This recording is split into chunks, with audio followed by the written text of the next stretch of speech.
또 여호수아가 아침에 일찍이 일어나서 그와 모든 이스라엘 자손들과 더불어 시딤에서 떠나 요단에 이르러 건너가기 전에 거기서 유숙하니라.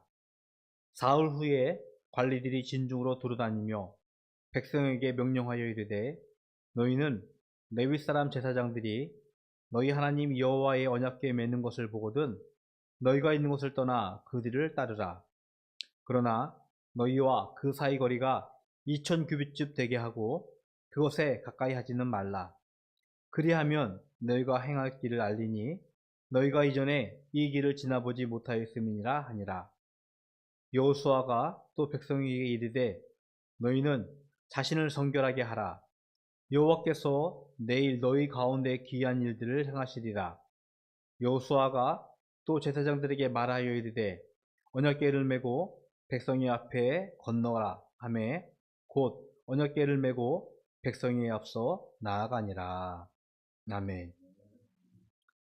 한 40여 년의 광야 생활을 마무리하고 드디어 이스라엘 백성들이 하나님이 약속한 가나안 땅을 이제 들어가기 위해서 마지막 여정의 길입니다. 요단강이라는 강가에 야영을 하면서 요단강을 건널 준비를 하고 있었습니다. 그 땅은요, 할아버지, 아버지, 아니 그 이전의 조상들로부터 하나님께서 너희에게 주시겠다고 하신 약속의 땅이었어요. 거칠고 황량한 광야 생활을 하던 이들, 그들이 마침내 하나님께서 주신 땅을 들어가기 직전 마지막 밤의 이야기입니다. 저는 경험이 없는데 그런 생각을 문득 했어요. 오랜 시간 저금을 한다고 할까요? 저축을 해서 분양받은 아파트를 내일 이사 가는 거예요. 건집을 다 버리고 새 집으로 이사 갑니다. 글쎄요, 잠을 못 자지 않을까? 막 두근대는 설레임에 이스라엘 백성들이 그러지 않을까 하는 생각을 조심스럽게 보게 되었습니다. 황량한 땅, 광야의 생활을 마무리하고 적과 꿀이 흐르는 땅, 비옥한 땅, 하나님이 약속한 땅, 그곳을 들어가고자 하는 감동, 감격을 그들이 그 밤을 통해서 맞이할 것 같았어요. 여러분, 그런데 이스라엘 상황은 녹록지 않습니다. 이집트를 탈출할 당시에 성인 남자들은 광야에서 모두 죽게 되어집니다. 그리고 그들의 불세출의 영웅, 그들의 지도자 모세 역시 저 멀리 가나안 땅을 바라보면서 목숨을 다하고 가나안 땅에 들어가지 못하는 이스라엘의 무리들의 모습이었습니다. 노예 생활을 하던 그들이 광야에 나와 오합지졸 같은 그들의 모습, 심지어 그들의 지도자마저 상실한 상태. 아마 그들에게 내일은요, 그들의 미래는 쉽게 예단하거나 예측할 수 없었던 상황이었습니다. 하나님이 약속한 땅이었지만 그들은 광야에서 자란 그들의 기성세대와는 다른 새로운 세대, 다음 세대가 그 땅을 바라보면서 준비하고 있었던 상황이었어요. 하나님께서 이스라엘을 구원하기 위해서 이집트에서 그들을 탈출시키시고 광야의 그 거친 황량한 길을 걷게 하신 하나님께서 그들에게 마지막으로 보여주는 것은 요단강이었습니다. 기회가 있어서 요단강에 가본 적이 있었습니다.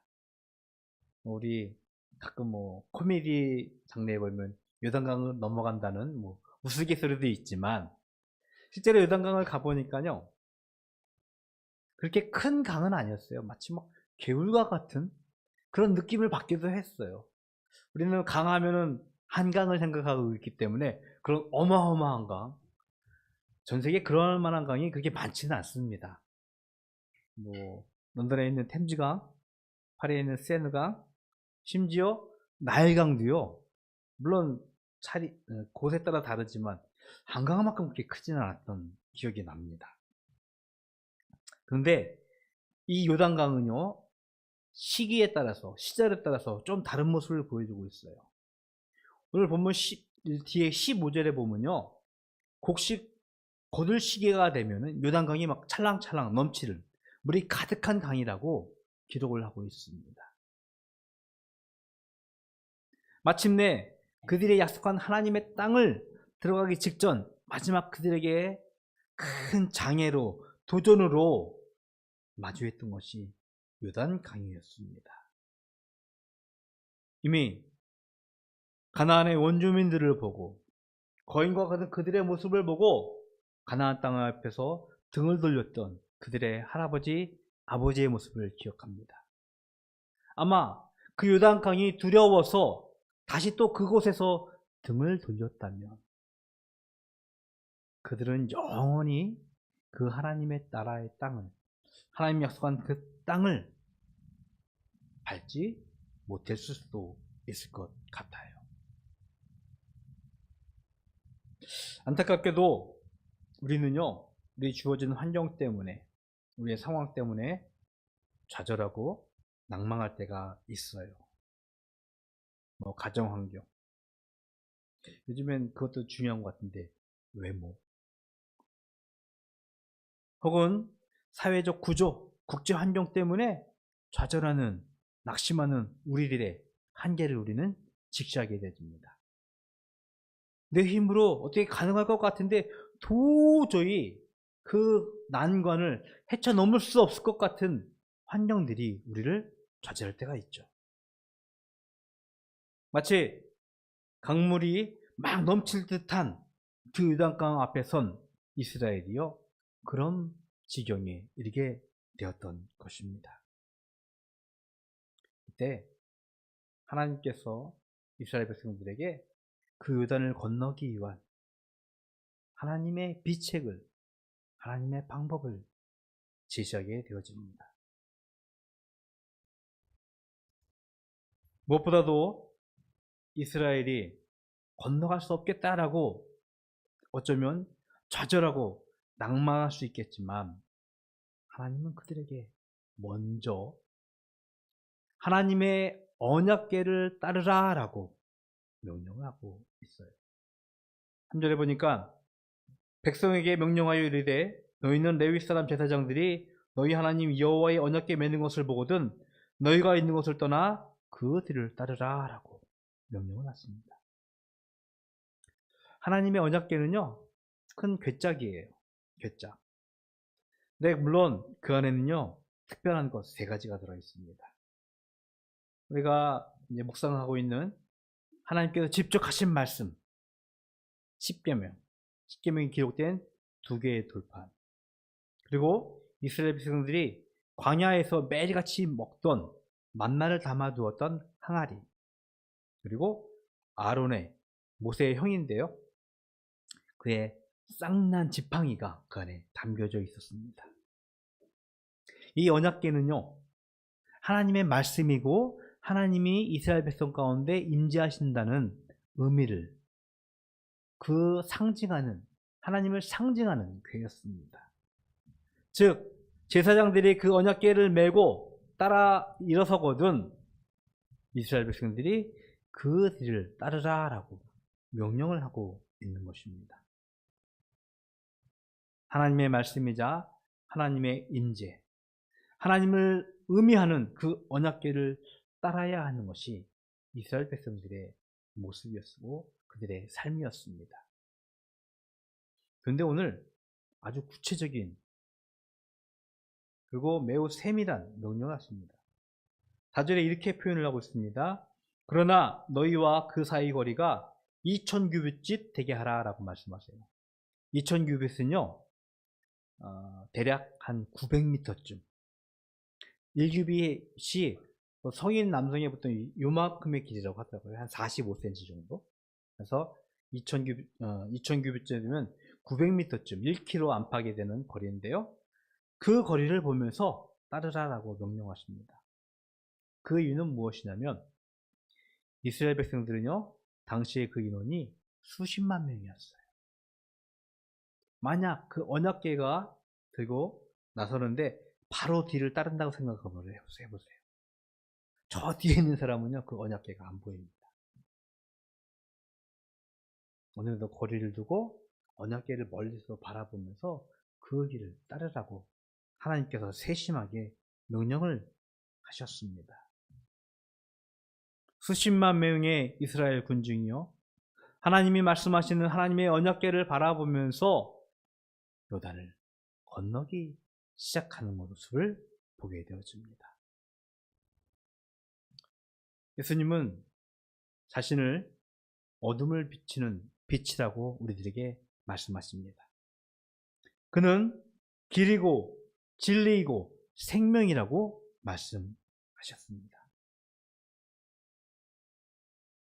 선과 악이 불투명해진 시대, 옳고 그름이 무엇인지 모를 만큼 매우 혼탁한 시대에 우리는 살아가고 있습니다. 이때 우리는 그 예수님이 빛이고 진리이고 길리이신 생명이신 그 예수님을 바라보면서 이 땅 위에서 우리의 난관들과 우리의 어려움들 가운데서 그 예수님을 따라갈 수 있는 믿음이 있어야 될 줄로 믿습니다. 여러분, 예수님은요, 무거운 짐진 자들을 부르십니다. 힘들고 고된 삶을 사는 우리들을 부르시고 그를 따르라고 명령을 하고 계십니다. 진리이신 예수님을, 길이신 예수님을, 생명이신 빛이신 예수님을 따라가는 우리 바닷교회 가족이 되기를 먼저 주님의 이름으로 축복을 드리겠습니다. 또한 하나님은요, 그 강을 건너기 위해서 이스라엘 백성들에게 또 다른 방법, 5절의 말씀인데요, 너희 자신들을 성결하게 하라 라고 명령을 하고 계십니다. 여호수아가 또 백성에게 이르되 너희는 자신을 성결하게 하라. 여호와께서 내일 너희 가운데 기이한 일들을 행하시리라 라고 명령을 하고 계십니다. 이스라엘 백성들이요, 오랜 시간 이집트에서 생활을 했어요. 이방 신들을 섬겼던 옛사람들의 모습, 거치고 황량한 광야에서의 불순종했던 죄악스러웠던 모습들, 이제는 그것을 다 내려놓고 성결하게 되어지는, 깨끗하게 되어지는 삶을 하나님께서 그들에게 요구하십니다. 마태복음 22장에는 예수님이 아주 특별한 비유가 하나 나옵니다. 큰 부잣집 주인이요, 잔치를 벌입니다. 잔치를 벌여서 많은 사람들을 초대해요. 길에 다니는 사람들을 초대합니다. 많은 이들이 들어왔죠.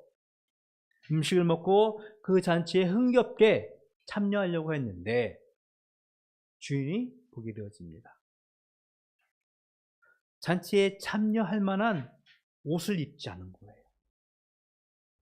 그래서 그들을 다시 쫓아요. 우리가 큰 잔치하면 보통 생각하는 게 결혼식 생각할 수 있을 것 같아요.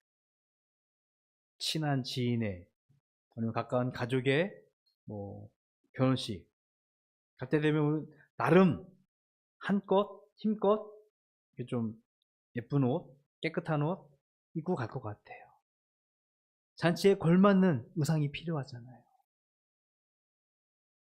마치 하나님 나라에 살아가는 그의 백성들에게 요구하는 것은요, 옛사람의 모습, 불순종의 모습, 그것으로부터 벗어난 깨끗하게 되어진 새 사람, 그리스도 안에 있는 새로운 피조물이라 우리를 불리는 것처럼 새 삶을 우리에게 요구하신다는 것을 우리는 반드시 기억해야 할 것입니다.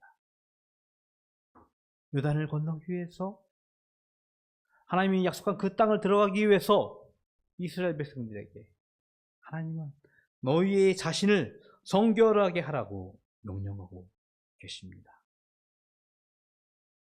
저와 여러분은요, 그리스도 안에서 새로운 피조물이 되었습니다. 옛사람은 다 벗어버리고 새 사람이 되었어요. 그 새 사람의 모습을 가지고 이제는 이 땅에서는 알지 못하는, 세상이 구별하지 못하는 하나님의 백성의 삶을 살게 된 줄로 믿습니다. 홍해를 건너는 이스라엘의 모습은요, 먼저 하나님의 전적인 은혜가 있었어요. 홍해 앞에서 두려워 떠는 이스라엘 앞에서 모세가 지팡이를 하나님의 명령대로 홍해를 넣자 홍해가 갈라지는 기적이 일어났습니다. 하나님의 일방적인 은혜였죠. 하지만 40여 년의 광야 생활을 했던 이스라엘 백성, 충분히 하나님의 도우심, 인도하심을 보았던 그들에게는 이제는요, 먼저 제사장들이 하나님의 언약궤를 메고 찰랑찰랑한 물이 넘치는 그 요단강에 발을 내딛게 되어지자 강이 갈라지는, 양쪽에서 끊어지는 하나님의 은혜들을 이스라엘 백성들이 체험하게 되어집니다. 그리고 그들 가운데 행하신 기이한 하나님의 일을 그들이 경험하게 되어지죠. 여호수아 3장 17절의 말씀입니다. 마지막 절의 말씀인데요, 제가 읽어드릴게요. 여호와의 언약궤를 맨 제사장들은 요단 가운데 마른 땅에 굳게 섰고 그 모든 백성이 요단을 건너기를 마칠 때까지 모든 이스라엘은 그 마른 땅으로 건너갔더라. 물이 찰랑찰랑 넘치는 강이었습니다. 하나님이 말씀하신 대로 하나님의 언약궤를 따라 자신을 성결케 한 여호와 이스라엘이요, 하나님께서 행하신 그 물이 넘치는 요단강이 마른 땅이 되어서 그 강을 건너는 하나님의 기이한 행적을 그들이 경험하게 되었습니다. 우리는 혼돈의 삶 가운데 살고 있습니다. 우리를 억압하고 우리를 억누르는 수많은 아픔들, 괴로움들 속에 살아가고 있습니다. 이 시기에 저와 여러분요, 먼저는 하나님의 말씀을, 하나님을, 또한 예수님을 바라보면서 살아갈 수 있기를 축복합니다. 더불어서 그 하나님의 말씀으로, 그 예수님께 주신 삶으로 우리가 정결케 되어서 이 땅 위에서 구별된, 이 땅 위에서 거룩한 하나님의 백성의 삶을 살아갈 수 있기를 축복합니다. 여러분께서 걸어가는 길, 여러분께서 하나님의 말씀에 따라가는 길, 그 길은요, 오늘 마른 땅을 건너가는 이스라엘과 같이 하나님의 놀라운 기적이 될 것이고 하나님의 기이한 행적이 되어서 하나님은 영광을 받으실 것입니다. 우리 바닷교회 모든 가족이요, 이 혼탁한 세상 가운데서도 하나님의 말씀으로 성결한 삶으로 살아가며 하나님께서 주시는 하나님의 일하심에 동참할 수 있기를 주님의 이름으로 축복을 드리겠습니다. 기도하겠습니다. 좋으신 하나님, 감사합니다. 하나님의 말씀을 따라 자신을 성결케 한 이스라엘이 하나님의 기이한 행적에 동참하게 되었습니다. 우리도 그들이 걸어갔던 걸음을 걸어가기를 소원합니다. 하나님을 따르며 우리를 깨끗하게 하여서 비록 어지러운 세상 가운데 살아가고 있지만 우리는 빛을 바라보며 진리 가운데, 생명 가운데 걸어갈 수 있도록 축복하여 주시옵소서. 하나님께 이 시간 또한 예물 드립니다. 주일 예물로 감사의 제목을 가지고 교회를 위한 헌신의 마음을 가지고 드린 예물들 주님께서 다 기억하여 주시옵시고 하늘의 신령한 것으로 그들의 삶과 가정과 직장을 채우시고 인도하셔서 하나님께 주신 것으로 감사할 수 있는 모든 주의 백성들로 축복하여 주시옵소서. 지금은 우리 주 예수 그리스도의 은혜와 하나님 아버지의 그 크신 사랑하심과 성령님의 교통하심이 혼탁한 세상 가운데서도 하나님의 말씀을 바라보며 자신을 성결케 하여 살아가기로 작정하는 모든 성도들 머리 위에 영원토록 함께 있을지어다. 아멘.